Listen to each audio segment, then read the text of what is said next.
So, I'm getting married to my fiance soon. I bought my wedding dress weeks ago. His mom, my future mother-in-law, kept bugging me about trying it on, but I firmly refused. I finally shut it down after she offered me $100 to let her try it on. Her reasoning for persisting so much? She says it's because of her love for wedding dresses and her obsession with them. Fast forward to yesterday. I came home from work early and found my fiance at home. He freaked out after seeing me and tried to prevent me from going into my room while trying to text somebody on his phone. I opened the door and was shocked to see his mom standing there wearing my dress. I instantly pulled out my phone and took a photo of her. She and my fiance freaked out after I told her she needed to pay me for a new dress in 3 days, or I'd show the whole family the photo. She started crying and then left, and my fiance blew up at me, saying I can't be serious and that I overreacted because his mom just wanted to try the dress on, no harm done. But I refused to listen to him because, in my opinion, the dress should only be worn by the bride and the bride alone. Quite frankly, I feel disgusted looking at the dress again. I don't want it anymore. And so I think it's fair that she pays me after she ruined it for me. He yelled at me again and told me to wake up and stop treating his mom like that, as if she was the enemy. We had a fight after he failed to get me to back down, and he's been staying with his mom since then. I felt awful, but I spent $3,000 on this dress and worked hard to get it. I can't stand looking at it, but the people in my family think I'm escalating things and risking my relationship with not only my future mother-in-law, but my fiance as well. Am I the idiot? Not the idiot, but are you sure you want to marry this guy? He stood guard outside your bedroom so his mother could try on your wedding dress. Do you think he'll ever stand up for you against her? Send the photo to everyone invited with an announcement that, regretfully, you will no longer be participating in the wedding, but you wish the couple the best. Mommy's the one he really wants as a bride. Oh my goodness, yes. Go full nuclear. It's going to take this man years to learn to respect the boundaries of anyone other than his mother. He saw his mom in the dress before he saw his fiance in it, and he thought that was no big deal. He's just a spineless idiot who can't say no to his mother and is prepared to deceive OP if it shuts his mother up. His mother, on the other hand, is controlling, manipulative, and deceitful, and will probably be an absolutely horrible mother-in-law should OP choose to go through with this marriage. Oh yes, OP, do this. Send the photo to everyone as you bow out of your own wedding. This is a snapshot of what the rest of your married life will be like. He will always accede to his mother's wishes, regardless of your feelings or your own decision. It was your dress. Who does something like this? Narcissistic women who fantasize about marrying their sons? Yuck. Shut this crap down now and stop the wedding. Update. Oh my God, this blew up, so I thought I'd add some updates. My fiance called and offered to pay for the dress himself so we can end the conflict, but he wants me to hand him the phone so he can delete the photo himself, swear that I don't have any copies to use against his mom later, and apologize to his mom. And lastly, he asked that I quit his family group chat and log out of Facebook for at least a month. I have yet to respond. He called with this offer and conditions hours ago. Also, I'm not sure if I'll agree because I don't want him to pay for it. I want his mom, the one who wore it, to pay for it. Not being vicious, but trying to hold her accountable. Why would you still marry someone who went against your wishes like this and then treated you like the villain for being upset your boundaries were crossed? Girl, he let his mother wear your wedding dress. That doesn't make your skin crawl? Good luck ever competing with future mother-in-law if you decide to marry this dude. Next thing you know, his mom will be offering you intimacy advice. His terms are abusive. No Facebook for a month? Yeah, no. The only reason I can think of for why he doesn't want her on Facebook or in their family group chat is that they want to spin this story and write stuff about OP, and they don't want her seeing it and setting the record straight or supplying her side of the story. I agree after reading the update. Run. That is some controlling, scary things in there. Leaving the family group chat and logging off of Facebook?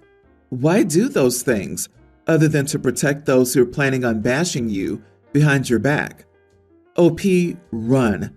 Send the photo to everyone and simply say, I'm out of this Game of Thrones freak show. Our conflict was about baby names and how nobody tells my sister directly what they're naming their kids, even when they're born. She's had 3 of her closest friends have babies in the last 5 years, and none of them told her directly, via text, DM, or in person, what the name is. She always finds out via a social media post, like the rest of the people in their lives who are not family. I also didn't tell her what my son's name would be directly. She found out via an Instagram post I made. My sister has a huge problem with being super judgmental. Names are not the only thing she's like that about, but that is when she's most vocal, I would say. She's always labeled people as bad parents over what they named their kids if she doesn't like it. I remember when she was about 20, and one of our aunts had a baby after 20 years of trying. She was in her mid-40s having her baby, and my sister told her, after all those years of waiting, she should have named her baby something better because she was already off to a rough start. The name in question was Meadow. My sister found it awful and trashy. Our uncle promptly shut her down. My sister's friends all know what she's like, but they have different taste in names. Some of the names are Hayden, Indigo, Darcy, Bryn, and Kaya.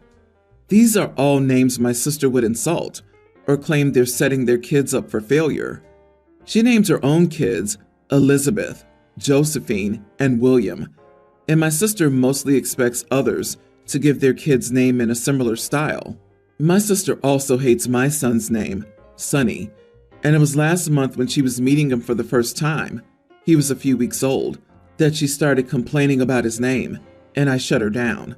Then she told me how awful it was that I let her find out his name via Instagram. She said she never expected to find out the name of her only nephew that way, and I told her that I didn't want to hear her criticisms of the name. She then whined that nobody near her ever tells her their baby names. Her best friend not telling her directly hurts her the most. She has 2 kids, and my sister found out both their names on Facebook. She said, I don't get it. Nobody seems to care about my feelings, etc. I told my sister that people might tell her more things if she wasn't so judgmental. I told her I would have told her if I had known she'd despise my son's name and judge my husband and me for picking it. My sister got defensive and said people are naming their kids such dumb things together. I told her she might think they're dumb, but not everyone will, and she hurts people's feelings by being so harsh. She told me I was judging her and being cruel and expected me to apologize for what I said. Am I the idiot? Not the idiot. You weren't being cruel. She simultaneously thinks she has the right to be personally informed of baby names and then give her criticism unopposed. She's living in a fantasy land, and hopefully you've made her see how unrealistic her expectations were. No one likes you and wants to hear your opinion, sis. She needed a reality check. Things might change if she posted a public apology on social media and promised not to criticize other people's baby names, but she earned her reputation as an insulting busybody and can't be mad at her sister for telling her about it. I had a friend, past tense, who would say things like this because she would say, just being honest, as if it was some free pass to say what everyone else was thinking. People like them are the worst. I'll go out on a limb here and guess she has trouble keeping friends. Your sister should learn to keep her unwanted opinions to herself. My teen male, mom died when I was 7, and it was a hard loss for me. My dad remarried 3 years later. For the first 4 years, my dad and stepmom were okay with me not celebrating her Mother's Day. The last couple of days have been more difficult. Dad has tried to get me to buy her a Mother's Day card and to spend the day with her. I've always said no. Then about a month ago, they decided that since next year, my half-sister will be 1 when the day comes around, we should do a vacation and make my stepmom the star of the day. I said that they could go, but I won't be, and that she'll never be my main priority on Mother's Day. But if they want a day where I focus on her, they can pick Stepmother's Day or something. My dad said he had enough of me denying her Mother's Day. I told him she's a mother now, so she can have her own child celebrate her for Mother's Day. But she's not my mother, and she's not even the woman I consider my primary mother figure. That goes to my paternal grandma, who I'm very close to, and who actually agrees with me. She and Dad have fought over this. She said she might be his mother, but she's also the only mother my mom ever knew. Her mom abandoned her as a baby, and she was raised by a father who resented her, and she loved her like a daughter and understood why I wanted Mother's Day to be for my mom.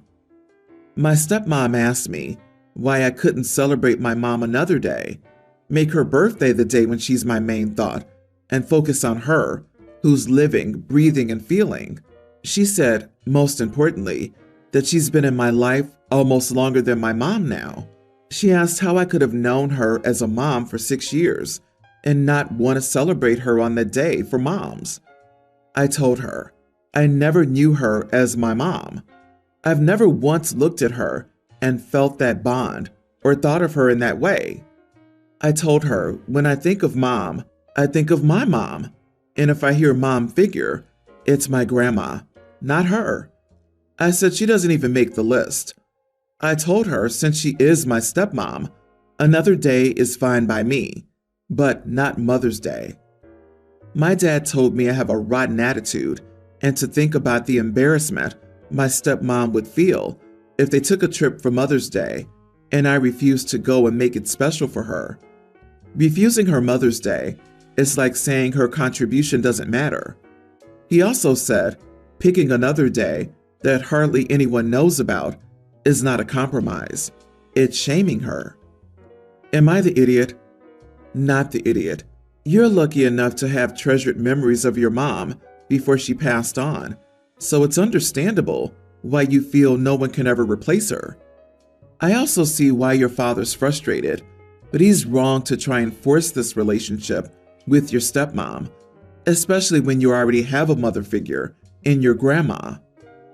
Father has no legitimate reason to be frustrated other than with his wife for being so freaking egocentric. I suspect stepmother's behind all of this, giving her husband crap for his kid not calling her mommy. He's tired of hearing it and lashing out at his kid for it. OP should stick to his guns, so to speak. OP's old enough and should start thinking about life after he turns 18 and wants out of their house. I'm gonna say something opinionated. Mother's Day is stupid. All holidays and gift giving should be optional. Do we really need to be required to buy things for the people on all the correct occasions and celebrate all these stupid holidays in a way that pleases everyone with no conflicts? It's freaking exhausting, and I honestly hate all of it. And rant. Your stepmom needs to chill. She's not gonna suffer if you don't make her the star of Mother's Day. Get her a card when you want, to say what you want. Any more than that is making way too much of things. Life's hard enough. Let's not make it harder. My girlfriend comes from a well-off family, vacation homes with boats and the works. I was super intimidated at first, but they're down-to-earth, good people, and everyone I've always interacted with has been kind to me. My girlfriend bought me a jacket that I wore to my parents' house, and my sister peeked at the label, and it said Valentino. My sister was being catty, asking what's the point of wearing expensive clothes if no one can tell. I tell her I'd never seen any of my girlfriend's friends and family members flash anything with logos, It's either simple clothes or a kitsch design. Most of them would find having logos plastered over everything crass. My sister thought I was calling her out because she saved for months for her Louis Vuitton bag, covered in logos. She took it as an insult and me being snobby towards her, and I was just telling her my reference point that I'd never seen my girlfriend's family, friends, or anyone on vacation that had logos over everything. My sister was extremely mad at me and called me out, saying I was a gold digger and I didn't know crap about anything. I left my parents' house, and my mom texted me later saying I shouldn't have said that because my sister spent months saving up for her bag, and now she thinks it's tacky. I told my mom I was sorry, and I didn't mean to insult her or make her feel bad about her bag. Not the idiot. Most people I've observed who come from generational wealth do not show off their labels. It's people who have new money who tend to do that. Wealth whispers. It doesn't shout. Your sister's purse is screaming, "I had to save months to afford this." And it's true. It's actually screaming, "I'm most likely fake. LOL. There are literally so many fakes out there that the chances of seeing a real one on any given day are very small. So most people just assume everything they see is fake. If your sister felt called out, it's because she knows she's guilty of flashing labels for status. The most humble person I've ever met was a billionaire client. He wore grubby blue jeans and a polo. His hair needed a trim, and his eyebrows were overgrown. You would never in a million years know the kind of wealth he had. Nicest man ever, too. My 23 female roommate Rose, 24 female, has meal preps for her entire week of lunches and dinners. She always waits till late Sunday night to do all the cooking. So often, she'll leave the containers to cool on the counter overnight because it's too hot to put in the fridge right away before she goes to bed. 2 months ago, I moved my 2 cats into the apartment. Now, I don't allow them on the counters in my household, but if there's food left open, they will try to get into it. I explained that she should be aware that the cats might try to eat her food or knock it over if she leaves it all night. But she brushed me off, saying it was fine. I told her it was only a matter of time before it happened. Well, it finally happened. I woke Monday morning to the kitchen in a mess because the cats had knocked over several containers onto the floor. I cleaned up and put the rest of the food that still looked fine into the fridge. Overall, out of 7 lunches and 7 dinners, about half was ruined. When Rose got up, I explained what happened and apologized. She flipped out on me because she couldn't afford more food for the week. Rose demanded that I buy more food because my animals caused this, but I also couldn't afford to buy her more meals out of my own budget. I told her I wouldn't replace anything because she was being irresponsible with her food by leaving it out, and I had already warned her that this might happen. She's still furious with me, and some of my friends have said that I am obligated to replace her food since my cats did the damage. You are the idiot. Keep your cats in your room Sunday nights. They're animals. You're the human. You're responsible. I'm also concerned about the cats getting sick. They have different digestive systems than humans. Cats getting sick? The roommate leaving stuff out for hours is the one that should be worried about illness. If your food is too hot, put it in containers with the lids on in the fridge once it's cooled a bit. You should never leave any food requiring refrigeration out to cool for an hour or more, no matter what it is. Why is everyone acting like it's totally normal to leave cooked food out in the open for hours? That's insane to me. LOL, it sounds like the cats did her a favor in preventing her from giving herself food poisoning. I would understand my roommate being angry if she was in the middle of putting her containers together, still cooking, and the cats jumped up. But she was wrong to leave them out overnight, especially when you live with animals. You'd think it was common sense. Also, I'm assuming she agreed to cohabitate with the cats, You can't lock a cat in a room all night without the litter box. If the roommate agreed to live with the cats and was warned that the cats would try to eat the food that's left out, that's on her. Choices and consequences, my friend. I think OP's not the idiot.